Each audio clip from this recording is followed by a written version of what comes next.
Hello, എല്ലാവരും തിരുവാതിരയൊക്കെ നല്ലോണം ആഘോഷിച്ചില്ലേ?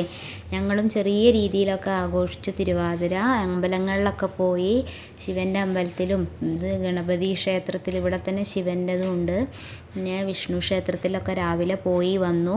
അതിന് ശേഷം പിന്നെ ഉപ്പുമാവൊക്കെ ഉണ്ടാക്കി. ബാബുവേട്ടൻ ഉപ്പുമാവൊക്കെ കഴിച്ചിട്ട് പോയി. അത് കഴിഞ്ഞിട്ട് പിന്നെ കൗശി എഴുന്നേറ്റ് അവൻ്റെ ഭക്ഷണം കഴിക്കൽ തുടങ്ങി. അപ്പോൾ പിന്നെ അവന് ഉപ്പുമാവാകുമ്പോൾ ഇന്ന് ഉപ്പുമാവാണോ ചോദിക്കും. പപ്പടം ഒരുപാട് വേണം അവന്. പിന്നെ ഞാൻ കുറച്ച് മധുരം ഇട്ടിട്ട് വരികയായിരുന്നു രാവിലെ. ബാബുവേട്ടനൊക്കെ വേണമെങ്കിൽ വിചാരിച്ചിട്ട് പിന്നെ ഉണ്ടാക്കാമല്ലോ വിചാരിച്ചിട്ട്. അപ്പം പഴമൊന്നും കഴിക്കില്ല കൗശി കേട്ടോ. അതൊക്കെ കഴിച്ച് പോയി. പിന്നെ അമ്മ അവിടെ ഉണ്ടാക്കുക ചെയ്തത് പുഴുക്കൊക്കെ. കണ്ടില്ലേ, കഷ്ണങ്ങളൊക്കെ എട്ടങ്ങാടി എന്നല്ലേ പറയുക അല്ലേ. പുഴുക്കുണ്ടാക്കി കടല വേവിച്ച് വെച്ചിട്ടുണ്ടായിരുന്നു. പിന്നെ കൂവ പായസം ഉണ്ടാക്കാൻ വേണ്ടിയിട്ടുള്ള കൂവ പറയില്ല, അന്നത്തെ ദിവസം നമ്മൾ കൂവാന്ന് പറയില്ലല്ലോ, വെരികിയതെന്നേ പറയൂ. അങ്ങനെ പിന്നെ അത് കലക്കി. എങ്ങനെയായാലും ഞാനൊക്കെ ഉണ്ടാക്കുമ്പോൾ ഇങ്ങനെ ഒരു ടേസ്റ്റ് കുറവ് തോന്നും. പച്ചവെള്ളം ചോദിക്കണം. അമ്മയ്ക്ക് ഉണ്ടാക്കുമ്പോൾ അങ്ങനെ അത് തോന്നില്ല. അമ്മ ആദ്യം പൊടി എടുത്തിട്ട് വെള്ളത്തിൽ നല്ലോണം കലക്കി യോജിപ്പിക്കും.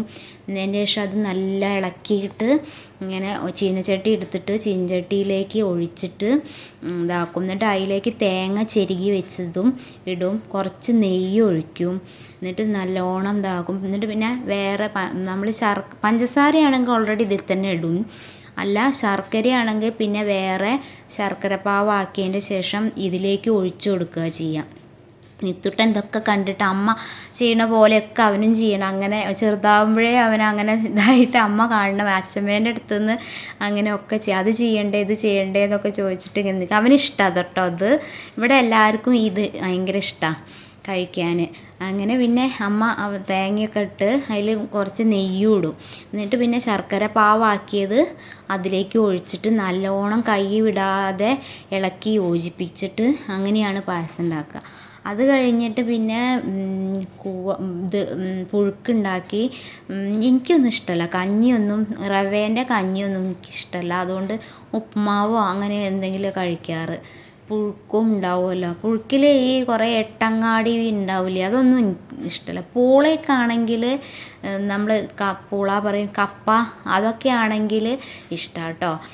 കണ്ടില്ലേ, ശർക്കര പാവ് അതിലേക്ക് ഒഴിച്ചിട്ട് ഇനി നല്ലോണം ഇളക്കി ഒഴിച്ചാൽ കൂവ പായസം റെഡിയാവും.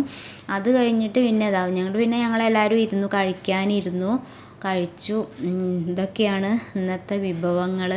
പിന്നെ തിരുവാതിരേനെ കുറിച്ച് പറയുകയാണെങ്കിൽ പഴയ കാലത്തുള്ള ആളുകളൊക്കെ പറയുന്നത് അശ്വതി നാൾ മുതൽ തിരുവാതിര കുളിക്കാൻ പോവാന്നൊക്കെയാണ് പണ്ടുള്ള ആൾക്കാരൊക്കെ പറയുന്നത് ഞാൻ കേട്ടിട്ടുണ്ട്.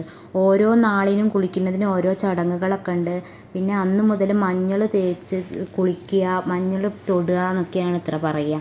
മകീര്യം നോൽക്കുന്നത് മക്കൾക്ക് വേണ്ടിയിട്ടാണ് ഇത്ര.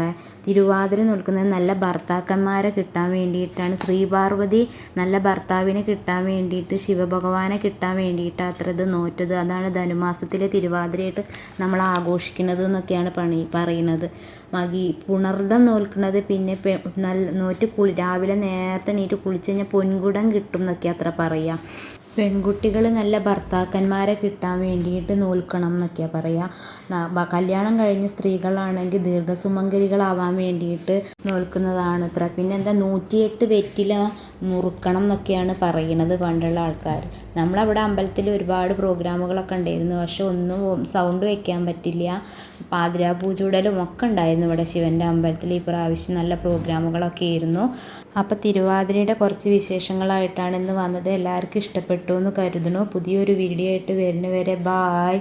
എല്ലാവരും ലൈക്ക് ചെയ്യുക, ഷെയർ ചെയ്യുക, സബ്സ്ക്രൈബ് ചെയ്യണം കേട്ടോ.